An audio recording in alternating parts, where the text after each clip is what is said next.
Sidang pra-peradilan yang diajukan oleh ex-Jaksa Agung Muda Tindak Pidana Khusus Febri Adriansyah berlanjut di Pengadilan Negeri Jakarta Selatan Rabu pagi. Sidang dipimpin Hakim Tunggal Richard Edwin Basuki dengan agenda utama mendengarkan jawaban pihak termohon atas gugatan terkait penetapan tersangka, penggeledahan, penyitaan, penahanan, dan pencegahan ke luar negeri.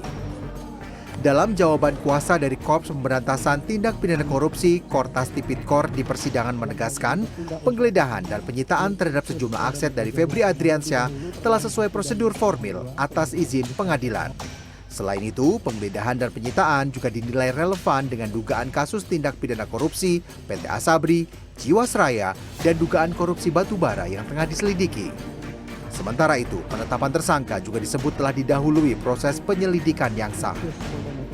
Bahwa dalam perkara Akuo, sebelum menetapkan pemohon sebagai tersangka, para termohon telah melakukan penyidik berupa saksi, pemeriksaan ahli, dan seterusnya.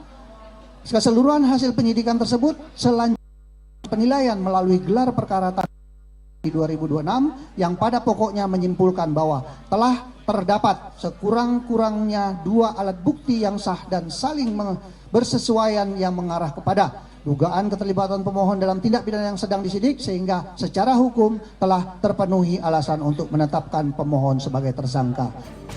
Sementara itu, kuasa hukum Febri memiliki pandangan lain.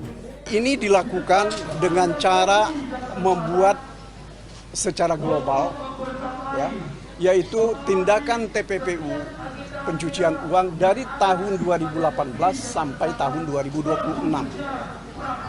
Bagaimana kita bisa tahu bahwa ada TPPU ketika tidak jelas nilai, tidak jelas predikat crime? Bagaimana mungkin seseorang bisa disangka melakukan perbuatan pidana dengan cara gelondongan atau global seperti ini? Ini sesuatu yang tidak mungkin orang membela diri.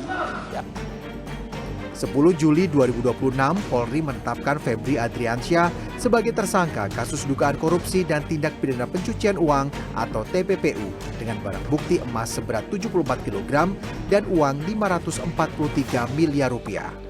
Pada 24 Juli, penyidik Kejaksaan Agung juga menetapkan Febri menjadi tersangka dalam kasus TPPU terkait proyek pembangkit listrik tenaga uap PT PLN yang memicu blackout. Mahardika Utama, Sony Sulistiono, Jakarta.